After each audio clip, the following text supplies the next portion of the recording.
Welcome to the No Days Off podcast. Hey, this is Brian Gubernick, and today we have a very special episode. As you know, No Days Off Nation, you all know, most episodes we do each and every day are, call it 7 to 12 minutes on a very specific topic. But every so often, we get the opportunity to do what I would call a long form interview with an incredibly accomplished entrepreneur who we want to learn from, we want to unpack, we want to understand what makes them tick. And today I have the honor of interviewing Brian Smith, the founder of a company you all know too well, known as UGG. Brian, thank you for being here today. Hey, my pleasure, Brian. You know, I had the chance to sit down with you at my mastermind, Metrics Masterminds. I don't know, it was that a month or so ago. Yep. And I got to tell you, Brian, my people are still talking about the conversation we had. What a fun conversation. What a life you've lived. That was one of the best podcasts ever. Yeah. We had such a good time. We learned about your journey in building UGG. Which I'll tell you what, if you're listening to this podcast, you don't know what UGG is, you are living under a rock. In my family alone, Brian, after you were with me that day, I came home and counted the quantity of UGG boots we have around the house. And I'll be honest, I'm a little embarrassed to even share that number. But we had so much fun, and we talked about your journey. And while we're going to talk a little bit about, how you founded UGG and the progress of the company, I want to go a slightly different direction here today and understand you as an entrepreneur and what's led to your success and the way you think and make decisions and all of that. Fair? It's really good. Yeah. Well, let's start though. Let's talk about UGG, right? Okay. So I've said Brian's the founder of UGG. Take me all the way back. When did you launch that company exactly? When was that? That was 1979. I came to America looking for a business to take back to Australia because I'd finally graduated as an accountant, and I quit the same day because I really knew that wasn't going to be my life, And I was probably 4 or 5 months in California looking for the next big thing, and it got to be October, November, and the wind had got chilly and the water was cold, and I was pulling on my UGG boots on the beach at Malibu after surfing because, you can put them on with wet feet and they wick moisture and they get really warm fast. And it's, I was with my buddy Doug, and it just struck me. I thought, oh my God, Doug, there are no UGG boots in America. And 1 in 2 Australians own some sort of sheepskin footwear. And so we had this aha that we were going to be instant millionaires, just like every entrepreneur does when they have that big aha, and that was the beginning. Really, it was just like 4 months here looking for something, and then finally that just fell in my lap, and I had the insight to realize just how big it was in Australia, and America's population is 20 times bigger. So, we just figured we were going to be in the money. That was one thing that I learned that I would not have known if I didn't read your book, which, by the way, we'll talk about Brian's book later. It's a book worth picking up.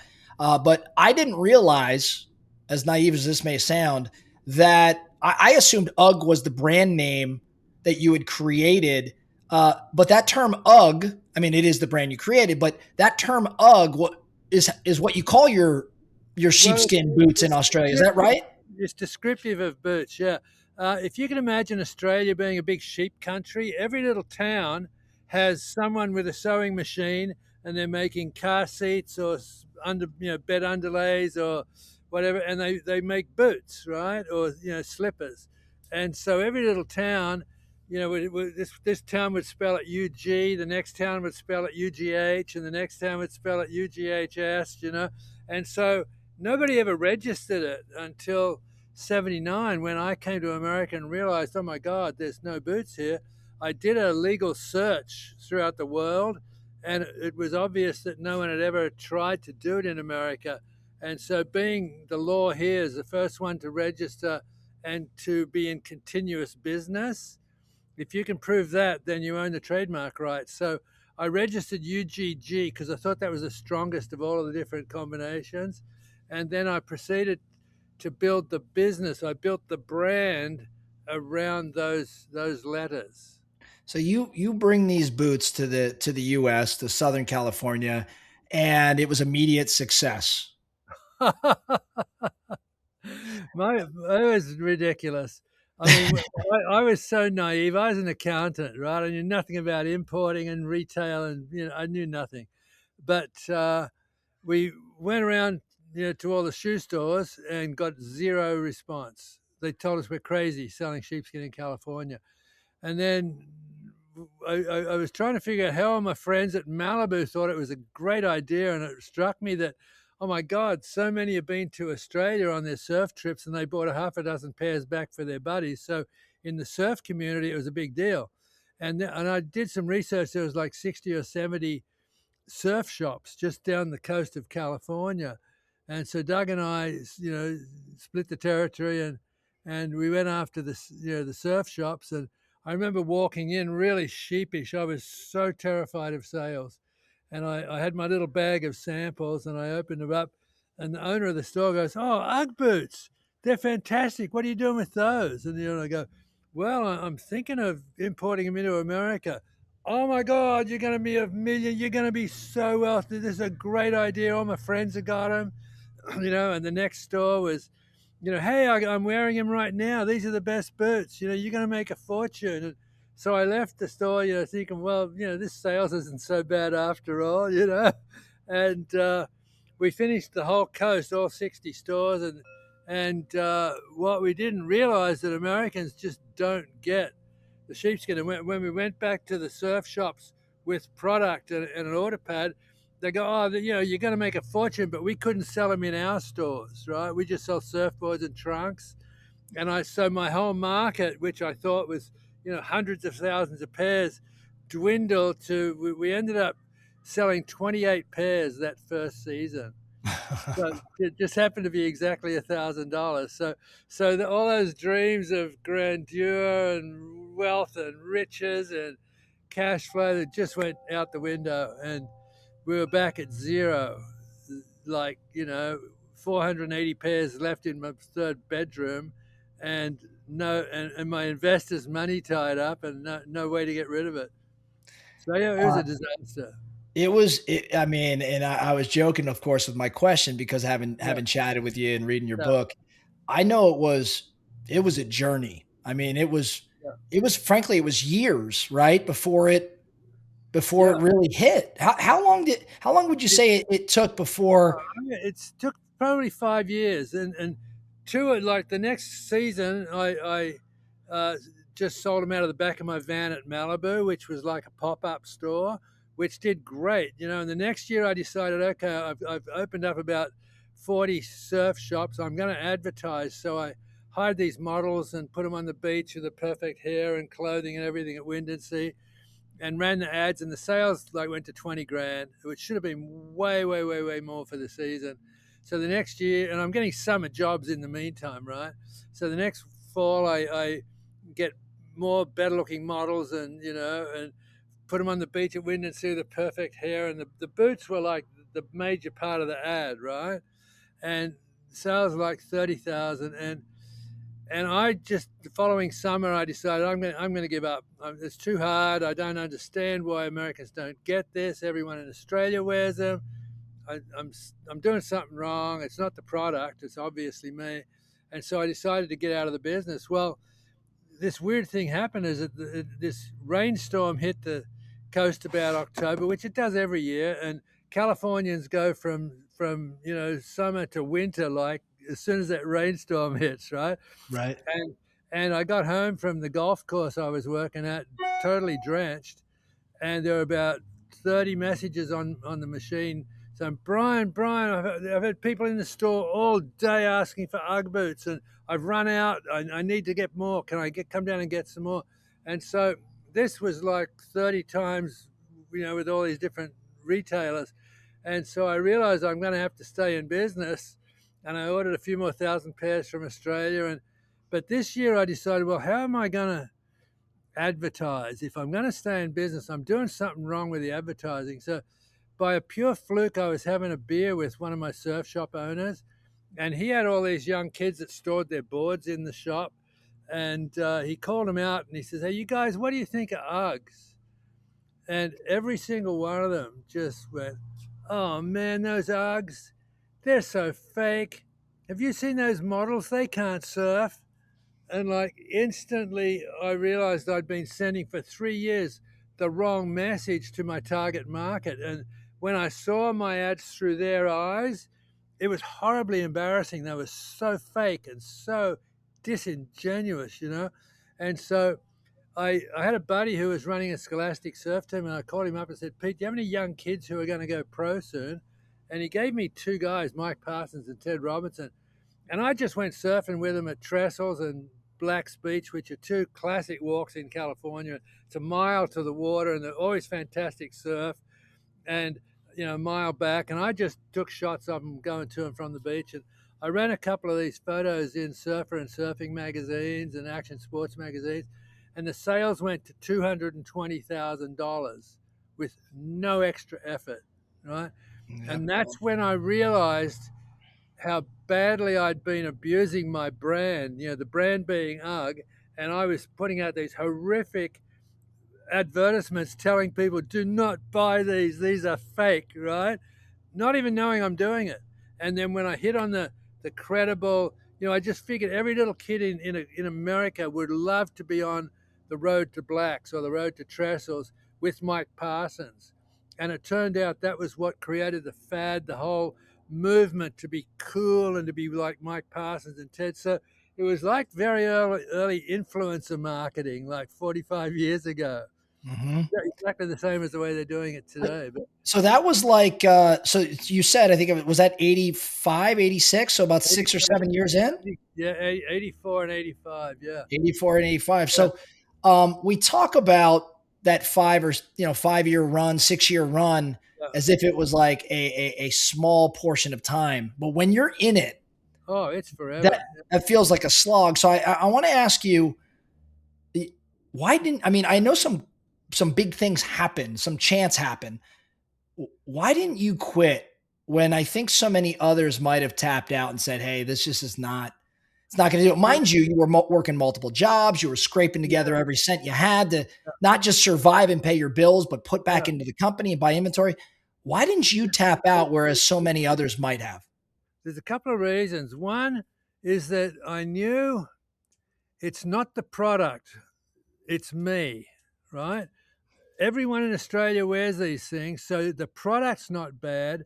I just haven't figured out a way to sell it yet, right? And the other thing was that um, when I finally figured, this is in the fifth year also, when I figured out that the Americans don't have a clue about sheepskin. They think it's hot, it's delicate, you can't get it wet, you can't wash it.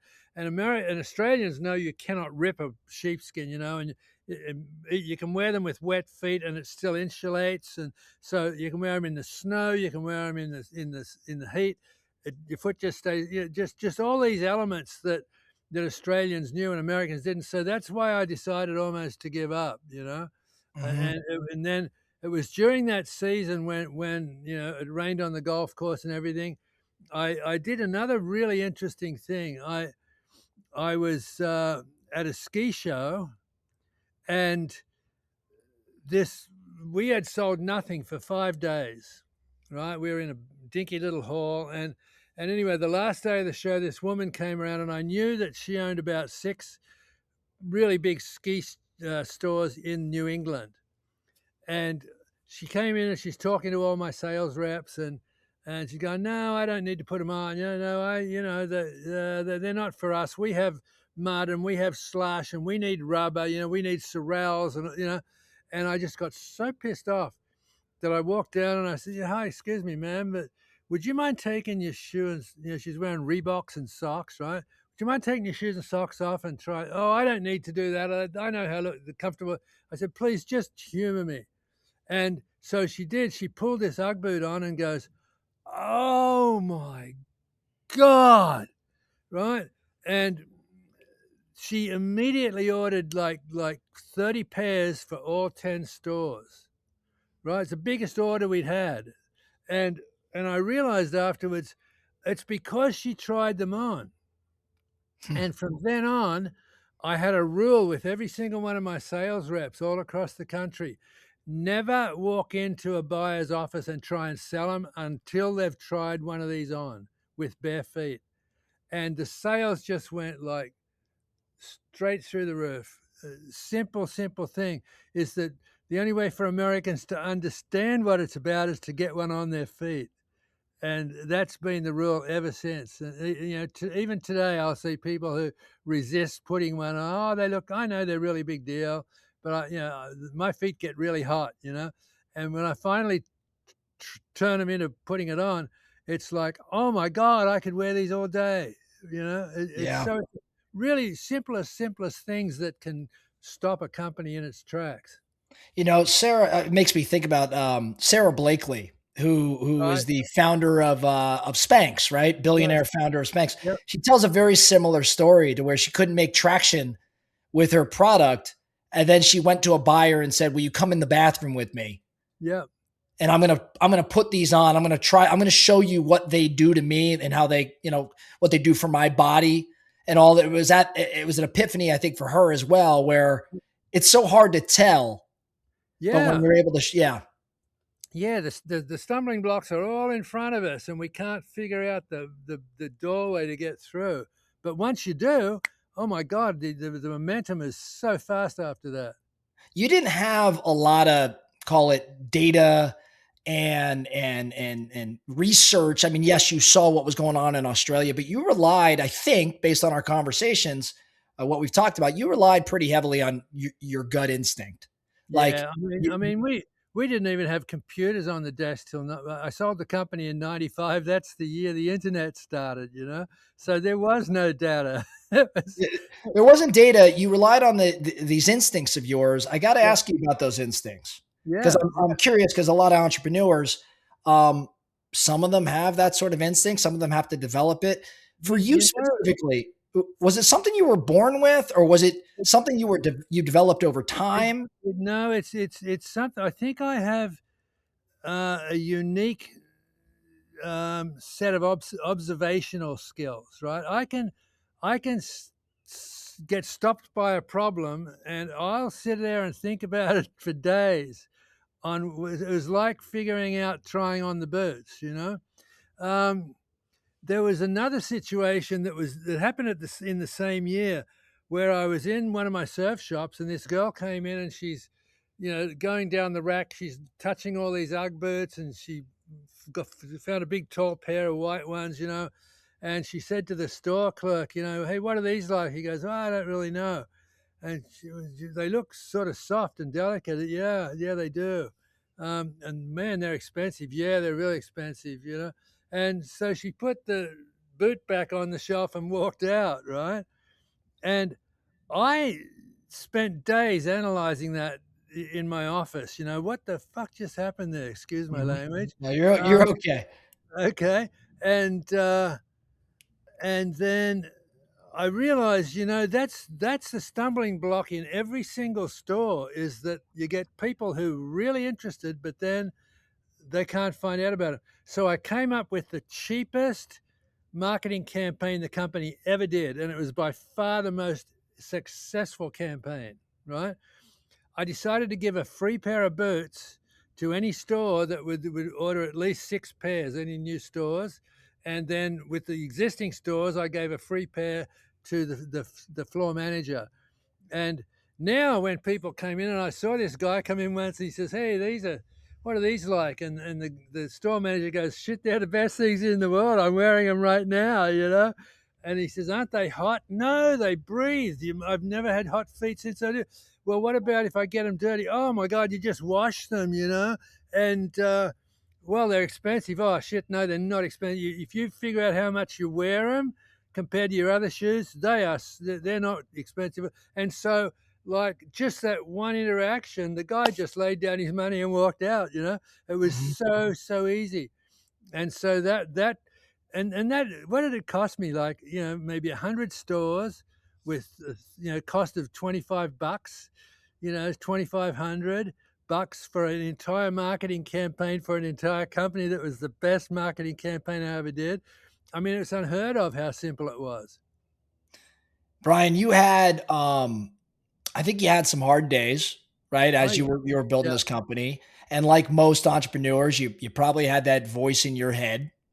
yeah. What did that voice in your head sound like? Was it confidence? Was it doubt? Maybe it was stubborn belief. Was it fear? What was that internal dialogue for you like at There, that there time? was there was all of that. Um, I'll give you an example. This was a period of about a year where I had to deal with this whole issue, and it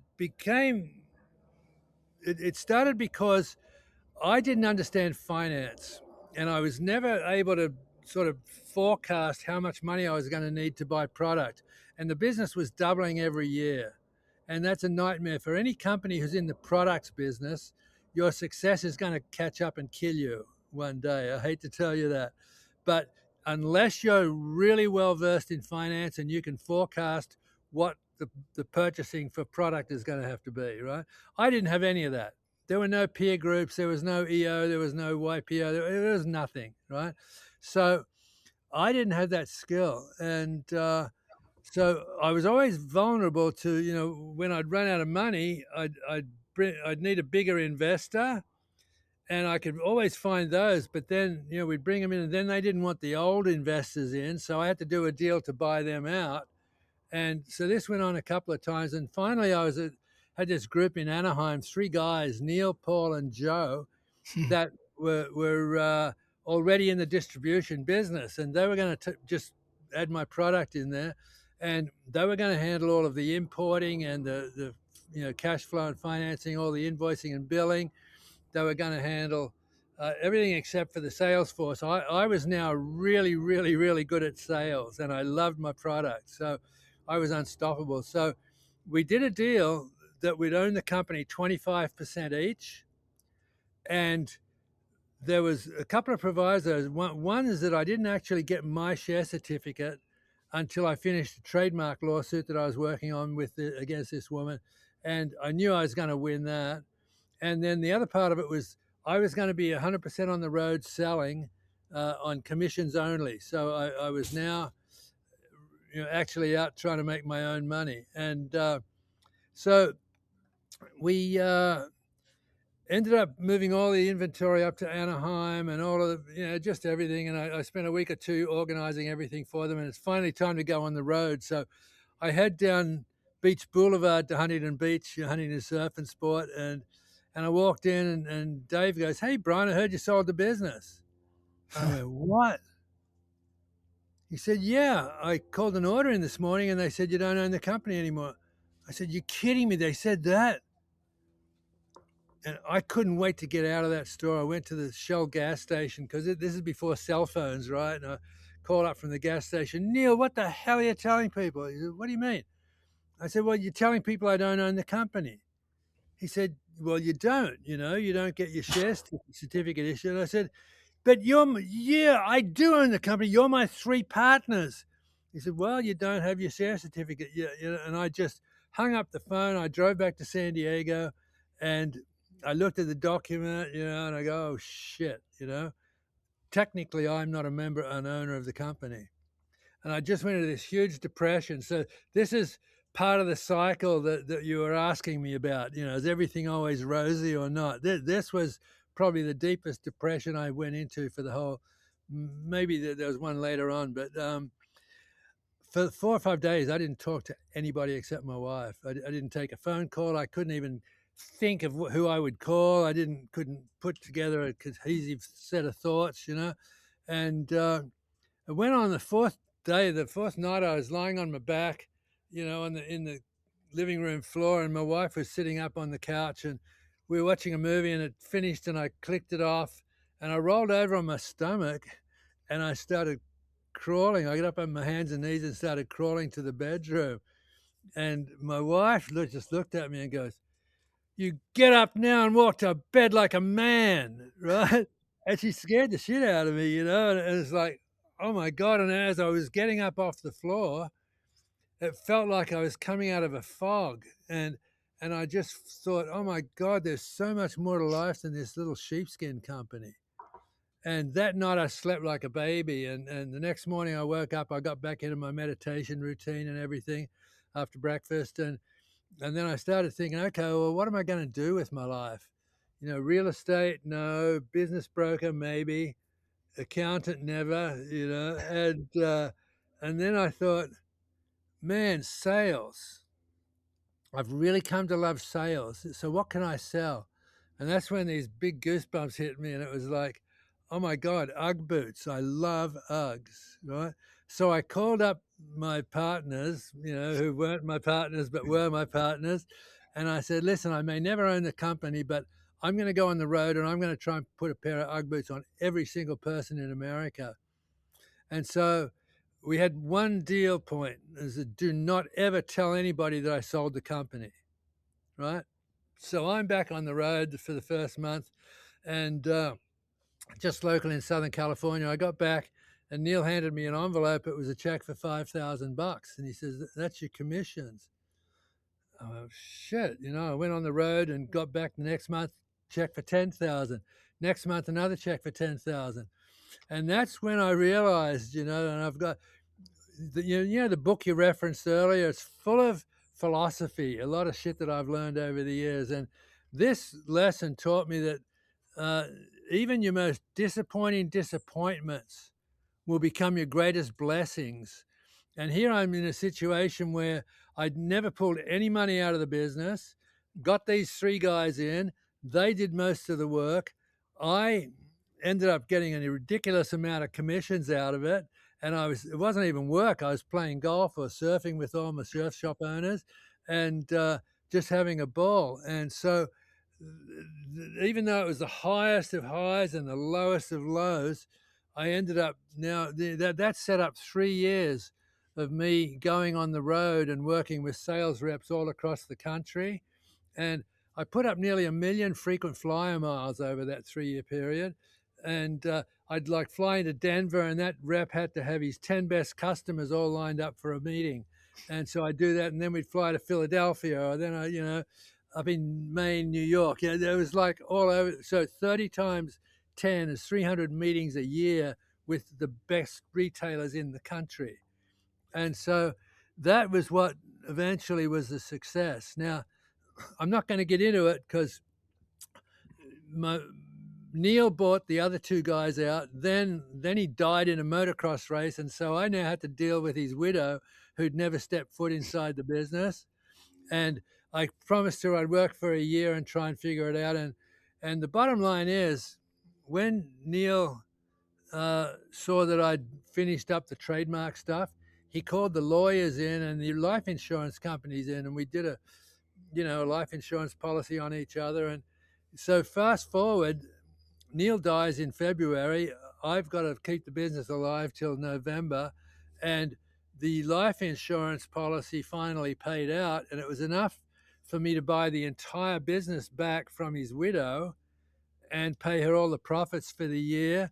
And so now I was in a situation where I'm absolutely totally broke, but I own 100% of the But you're back.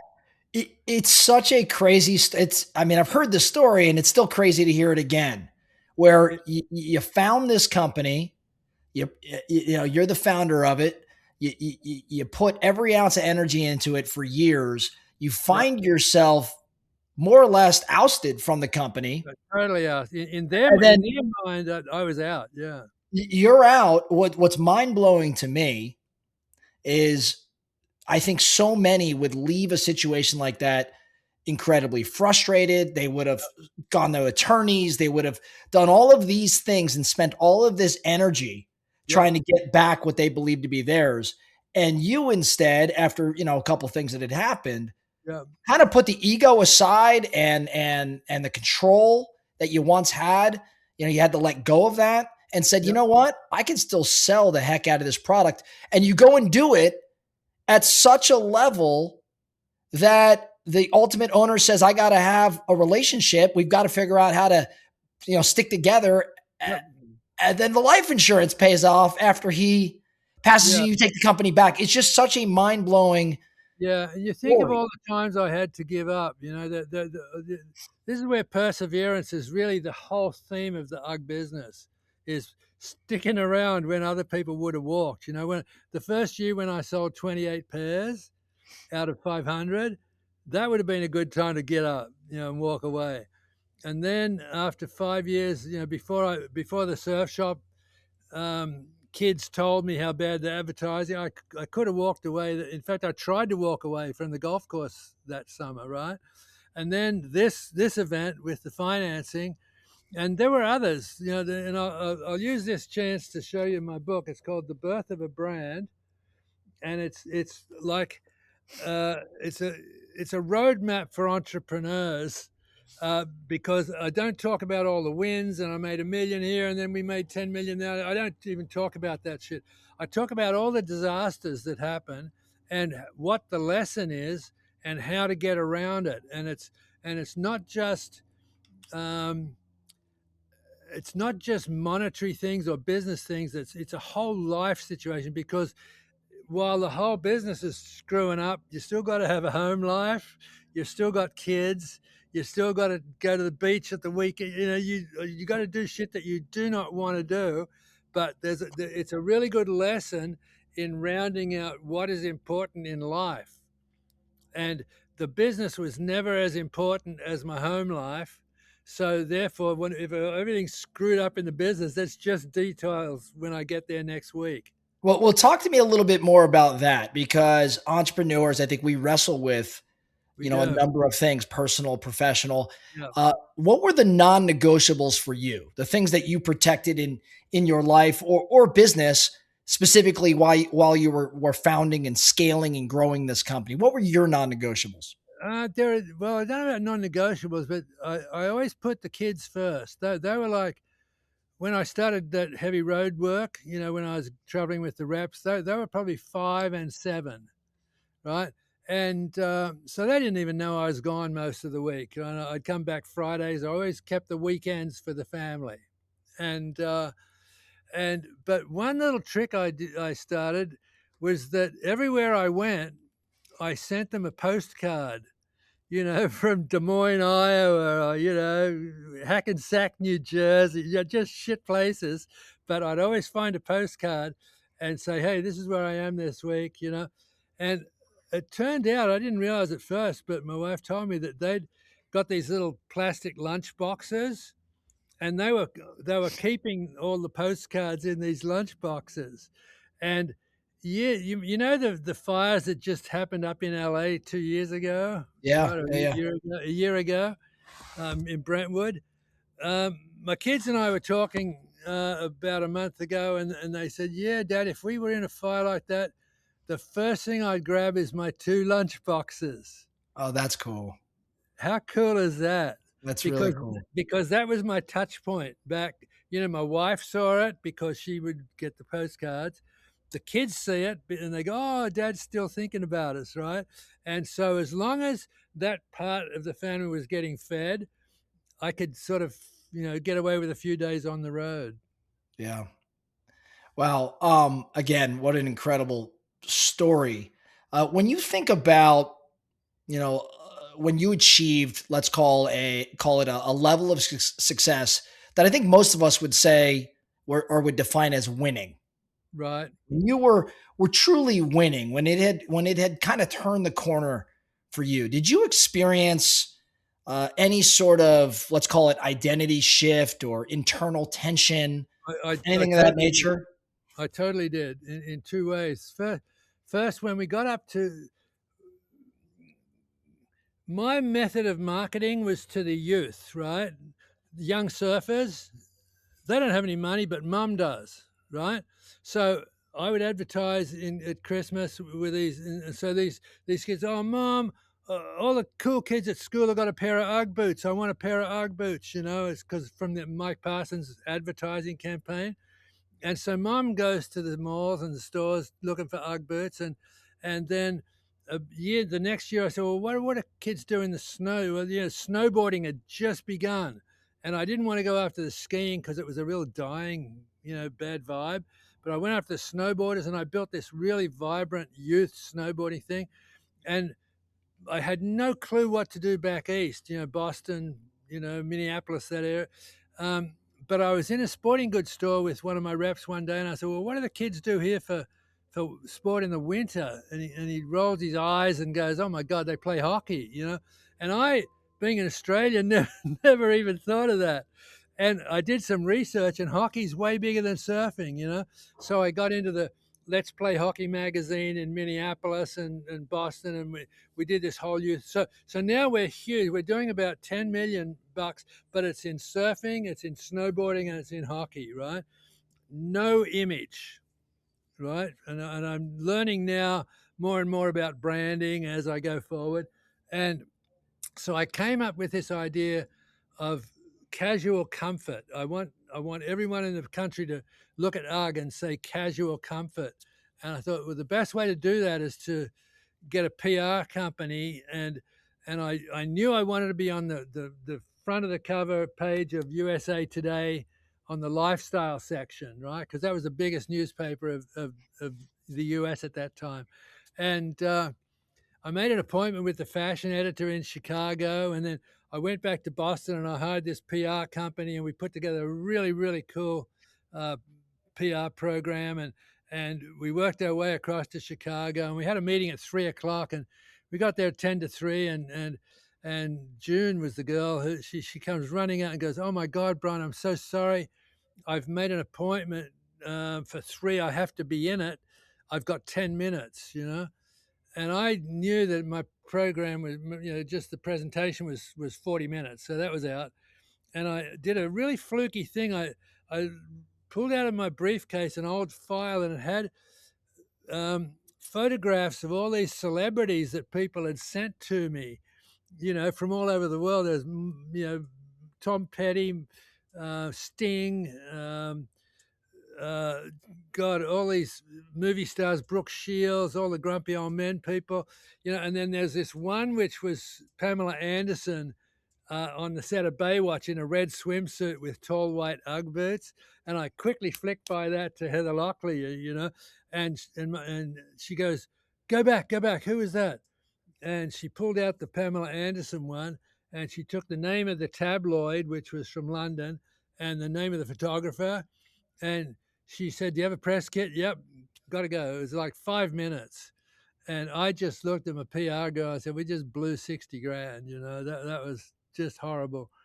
And anyway, I was in the airport next day, got my coffee in the USA Today, and I sat down waiting for the plane, and I finished the front section and the money section. And there in the middle of the lifestyle section was this photo of Pamela Anderson, and a little blurb about it. And then when you open the next page, the entire 2 pages inside was the whole history of wool in fashion, the history of shearling, the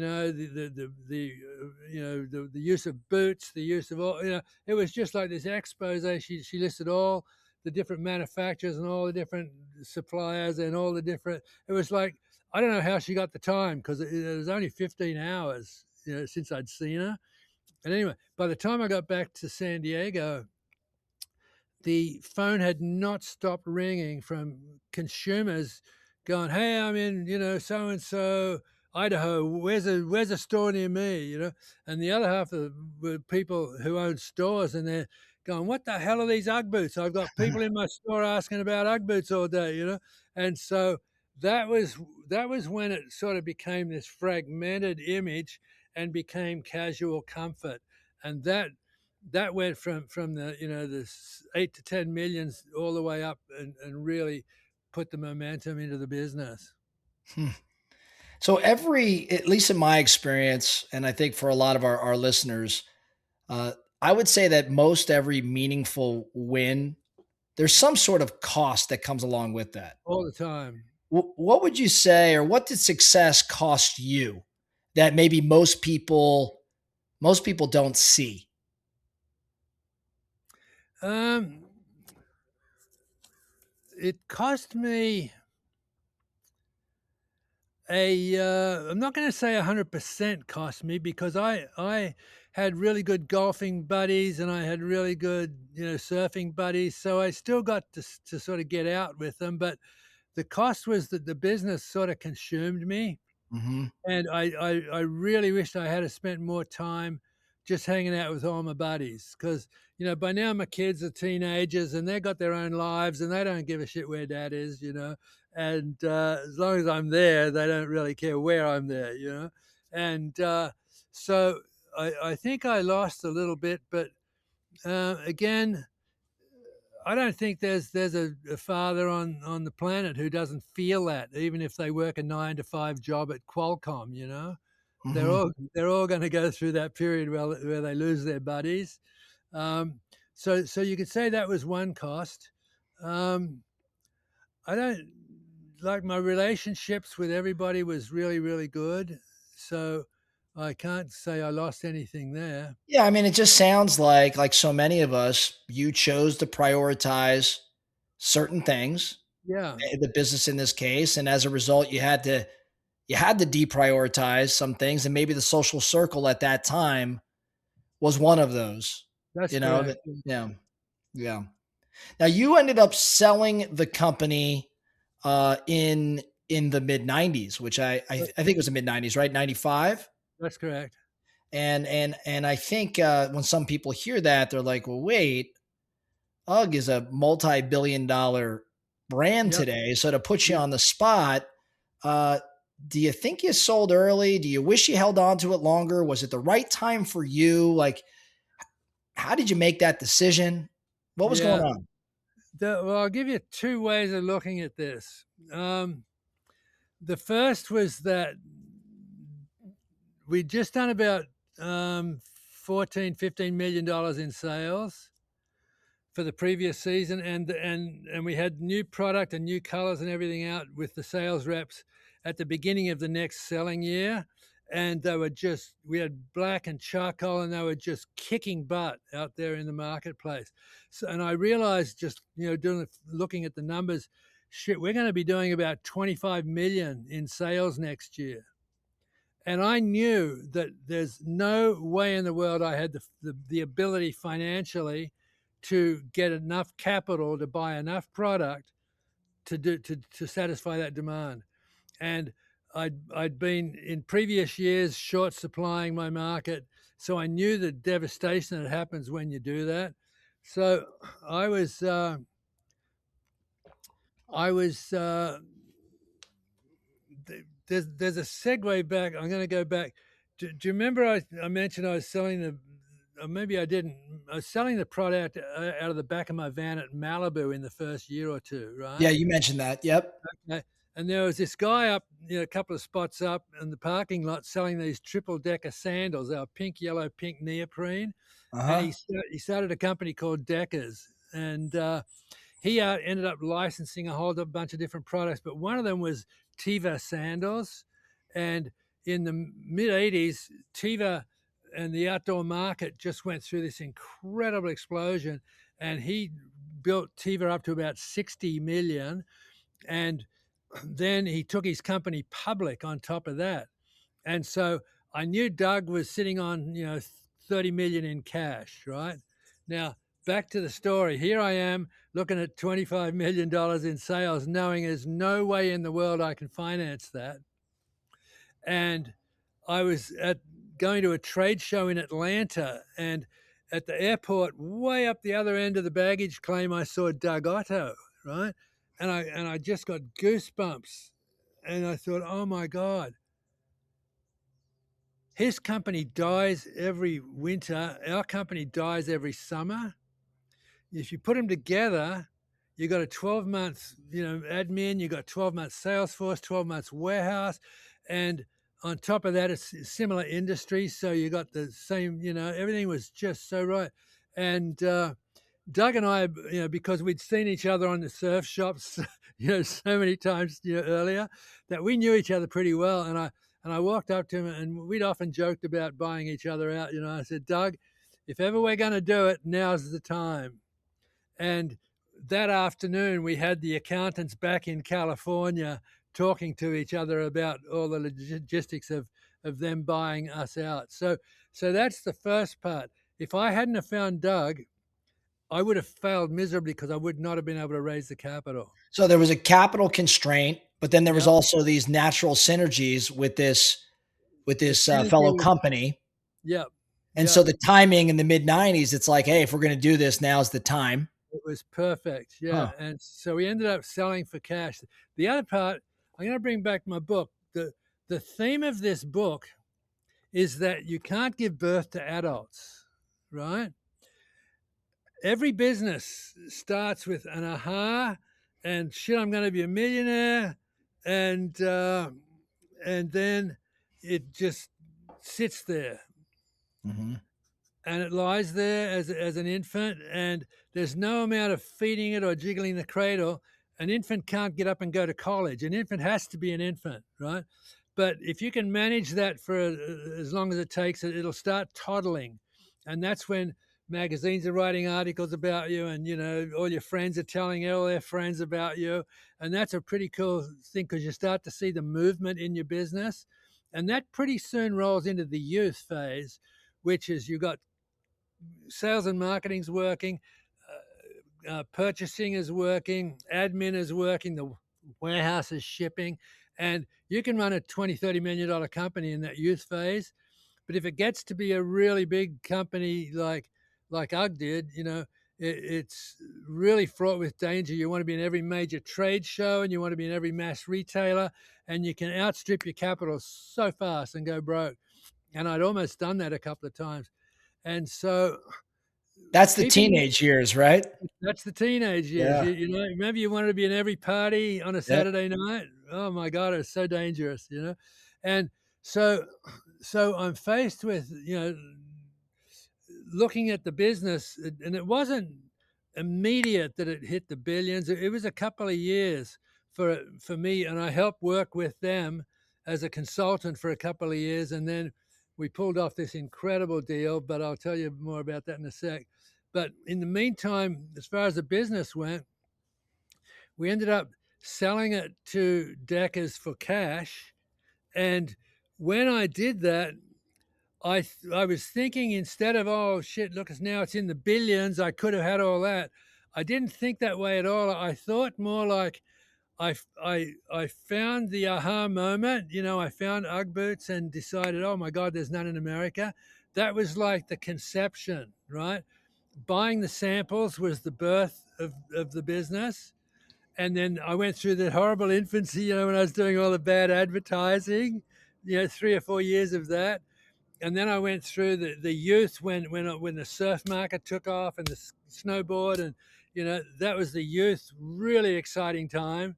And then we got into the early teenage phase, where we were getting into all these big, now we're in all the big department stores all over the country, and then that's when we hit that potential 25 million in sales. And I look at selling the business as walking my daughter down the aisle and handing it off to Deckers Corporation so that they could go out and have more babies and more product and more color, and just take it out to the world. And it's been a fantastic transition. And I, every time I walk through an airport in the winter, I'm always looking behind me to see if the if I have the UGG logo on the boots. It's a habit I've had for 40 years. It's a And really interesting way to frame, the birth of a company through its early growth into its latter years and then its yeah, maturity. yeah, And I think we could all reflect on our businesses and ask kind of, I where am I think. sitting right now, and how do I manage that accordingly? Yeah, I have people come up to me after I speak on stage, and they go, "Oh my God, Brian, thank you so much. I never knew where I was in my business, but now I know exactly where I'm at and what I have to do." And it's very powerful if you can take that birth to adults theme, figure out where you're at, and it'll give you all the direction you need to take it to the. Instead of trying to get to be teenage, you're still in the toddling stage, That's right. right? That's right. Take take care of the toddling, and before you even know. There's another really great quote I have in the book, which is the quickest way for a tadpole to become a frog is to live every day happily as a tadpole. right? And if you're doing everything right every day, it doesn't have to be big, it doesn't have to be a major momentum thing, but every day you're doing something right is one of those tadpole days. And it won't take long before you look back and go, oh, shit, I'm a bit of a frog. So, a couple more questions for you before we wrap up here today. And I thank you so much for That's your okay. time and hanging out in this amazing story. If you're an entrepreneur listening to this podcast right now, one that's grinding and working your tail off every single day, and also uncertain, what's the mistake that you see entrepreneurs or people make over and over that maybe holds them back?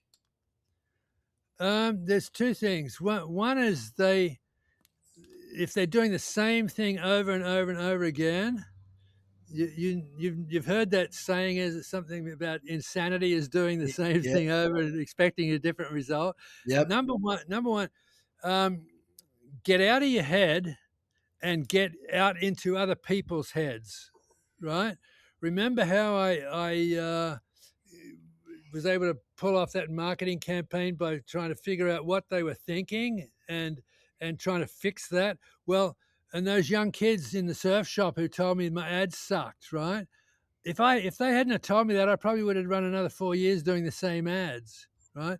So the most critical thing is when you're in that situation and you think you're failing and it's not sort of working, try getting out and asking other people. And it may be that enough of them tell you, that ship sailed last year. You're never going to catch up. That's a dead horse. They'll tell you all sorts of things, but you have to have the savvy to calculate if they are really people you want to take their word at, or if they're flaky. I mean, your own intuition will tell you that. Hmm. Um, and the other thing is to question yourself, and I have these two words: does it energize and inspire me? Right? Does it, when I get up and I have to go to work and do this thing fucking over and over and over again, does it energize me and inspire me, or does it suck the energy out of me? Right? And if it's a suck, you've got a couple of options. You can give it off to somebody else to do, or you can walk away from it. And you got to be prepared to do that. There's no, I mean, if you give enough time and enough money to anybody, they're going to make a success eventually. But maybe the rest of your life can't wait that long. Maybe you've got a family you got to look after, you got a food to put on the table. So each person is an individual, and they're going to have to come up with their own situation and figure out how far do I push this before I kill it. I love it. I have one final question for you. Well, maybe two, but one big question for you that I love to ask all of our guests when I have the opportunity to interview someone. And I borrow this question from Lewis Howes, who's another podcaster. I love this question, so I borrowed it and brought it here to No Days Off. And the Okay. question, I'm going to frame it up a little bit, and it's going to sound a little silly, but stick with me. Uh, let's make believe, for whatever reason, everything you've ever said or anything you've ever written, or you put out to the universe, it all disappears. It all goes away. And you, Brian, have an opportunity to leave behind just three truths, three things that you'll be known for, that you want entrepreneurs and people of this world to know. So three truths. What do you think your three truths would be? You only get three. Okay. Number one would be to attempt to unselfishly love every other person on the planet. And I use the word unselfish. It's different from unconditional. I do not like unconditional love. But unselfish love is where you continuously put yourself in a position of trying to help somebody else. And it's it's hard, but it's not that hard. It's just if you take the time to understand one person let's say it's one person a day. We'll just make it up, okay? Um, what makes him think like that? If I could just get to spend a couple of hours with him, let's say it was let's say it's somebody we don't like right now. We pull a Iranian or a Jewish armed armed child, right, who's living out the war, and you see them as a horrible threat, right? But by taking the time to talk to them and figure out, well, yeah, this guy's his sister's getting married next month, and he's got to come up with the best man speech, and he's trying to figure out what he's going to buy, and he promised he'd bring home the food for the family this week, and shit, he's under so much pressure because there's no food around, and when you start to see how the other person's surviving in their world, you start to realize, oh my God, he's got just as many problems as I do, right? But he's not going to try and kill me. He's not going to. His mentality is not to do away with me. It's he doesn't understand me, right? So, I guess the short way of saying that is that the more you can get into somebody else's head and find out where they're coming from and where their values are, and you get to understand them, pretty soon you're going to like them, and pretty soon you're going to love them. And there's one more, and next day you've got to find another one, right? Hmm. That Hmm. that would be the ultimate scenario for this planet, because all the shit we're reading, all the TV with the negative news we're seeing, that all starts to go away when when you can get one on one. And moving gears forward, the next one would be, I've already mentioned it, is to wake up every day and say, am I energized and inspired to go out there and do what I want to do today? Love that one. Right? It's really, really critical, because if you can pull up the energy to go, shit, I can't wait to, it may be not even a business move. It might be just some crazy thing you're trying to develop, right? But as long as you're energized and inspired to get up and go out after it, that to me is really important. And then number three, One what? final one. Number one, love unselfishly. Number two, think around energy and inspiration. What's number Yeah, three? number three is just to realize that we are just spirits walking around in flesh, right? I talk about, remember mentioned Goosebumps a little while earlier? I mentioned it a couple Yes. of times, right? Yep. Yep. To me, God isn't out there at the end of the universe somewhere, right? God is a fragment of God is in every single one of us on this planet. You, me, all your staff, all my friends, everyone is this fragment of spirit which is pure perfection, and it chose to come here and be in us, and it has a mission that it wants us to try and complete while we're here on this planet. And every time we do something that's in alignment with that will of God, right? That's where the will of God comes from. Every time we do something that's in alignment, it sends us a message, and it doesn't come through our eardrums or our mind. It comes in the form of electrochemical energy through our bodies, and it comes out as goosebumps. And so, to me, tuning in to that higher wisdom every day, and I do this through meditation, and it's really the only way. And meditation, I can be running on the beach, or it could be sitting in a room, right? But meditation is the method our bodies use to get to that spiritual interior. And so every day I make sure that I set aside time to meditate. What a great group of three there, Brian. Thank you for sharing that with us. I think those are pretty amazing insights. So And thank you for sharing that. did you notice there's nothing to do with business? No, there is nothing to do with Yeah. business. But It, your success in business, it sounds like to me, has a lot to do, or it's a byproduct of the way in which you operate, the way in which you behave, the way you take care of people and think around relationships and all of that. And I know, having read the book, that's really what the book is about. To your point, it's philosophy. it is. It's And a roadmap of philosophy for entrepreneurs. Yeah. that's right. Well, one, I said I had one big question and then one final question, and I want to ask you this because you've given us so much here today.